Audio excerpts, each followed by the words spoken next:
Hello' guys, good morning. মই নতুন video' এটা লৈ আপোনালোকৰ ওচৰলৈ আহিলোঁ।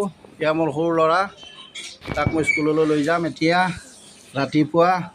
কিন্তু তাৰ মানে মোৰ গাড়ীখনো উঠিব বেয়া পায়। মোৰ ভাঙা চিঙা গাড়ী, পাপাখান গাড়ী ল'বা, মোৰ গাড়ী এখন লোৱাৰ যোগ্যতা নাই। সৰু দোকান এখনত কাম কৰোঁ, ভাড়া এখন কৰিনো কিমান পইচা পাম।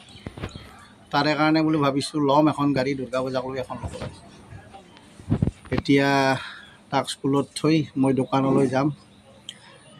ভাবিলোঁ ৰাস্তাত, এয়া ৰাস্তা আমাৰ নদী, এইটো নতুনকৈ ৰাস্তাটো বনাইছে,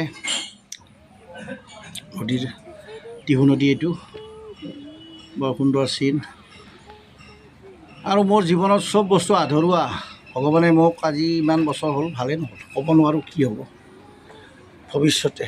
এয়া মোৰ জল জীৱন, মোৰ মাটিতে না মোৰ কামটো হ'ল না কি হ'ল, না মই পানী পালে। এতিয়া মই দোকানলৈ যাম, দীপলিপ। ভিডিঅ'টো ভাল লাগিলে লাইক শ্বেয়াৰ কৰিব, ধন্যবাদ।